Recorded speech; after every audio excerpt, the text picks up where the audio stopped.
I also caused disturbance with this lieutenant colonel. And, then what happens is every quarter or so, you're required to do a CI poly, counterintelligence polygraph, which basically the focus of the polygraph is, have you knowingly, or do you know anyone else who's ever, divulged classified information? That's what they're looking for, simplistically. You also have to have a sit down with this psychologist where, assuming you pass the polygraph, which everybody did. Most of the people in there have been spies for most of their life in some way in the intel community. They know how to beat a polygraph, right? In those places. So you really had nothing to worry about in terms of the polygraph test. Because I know that people who've had those substance, they've used marijuana or something like that in the past. The best policy going in is just to admit everything. Absolutely. Right. But I will not tell you that, sitting down for your first CI poly is not unnerving, because you're thinking like, well, what might I have ever done that I shouldn't have done, kind of thing, right? Like when that guy barber in Panama was cutting my hair and he was asking me where I'd been and what I'd done, did I tell him things I shouldn't have told him? It's stupid stuff like that runs through your head. Right?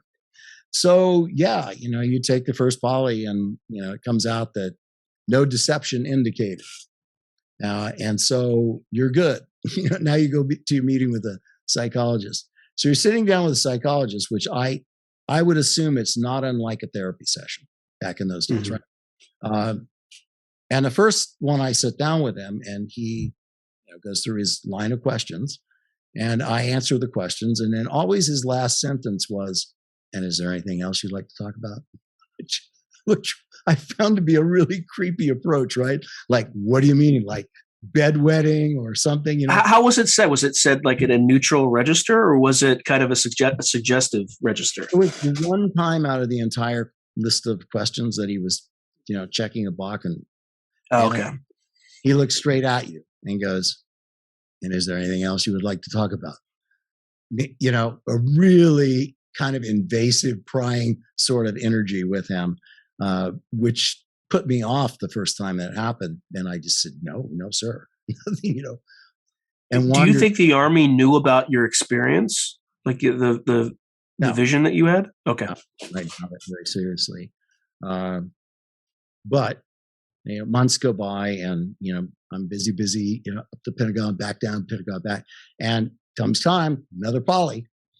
So in this polygraph, the second one that I did, what was in my mind was, my letters off to the first presidency and stuff, because that all sort of happened in kind of in sequence. And I didn't get deception indicated, but what I got was, what's the term that they use? It's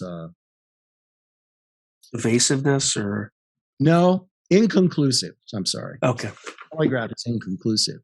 To which Colonel Tony Lackey stepped in and went, so what? Because he wasn't going to dismiss me or get rid of his token ranger for an inconclusive polygraph. But the CI guys were like, you're going to have to keep an eye on this guy, because it's not, no deception indicated. It's, he's in the blurry area between deception and, non-deception. And I understood they were doing their jobs, but it still was, to me, I chalked it up as kind of a like, well, what's going on with me that would happen, right? Yeah. If you enjoyed this video, please hit the like, subscribe, and notification buttons. Additionally, if you have any feedback, please put something in the comments below. And lastly, if you want to watch the full episode of this clip, you can find it above. Thanks again for watching.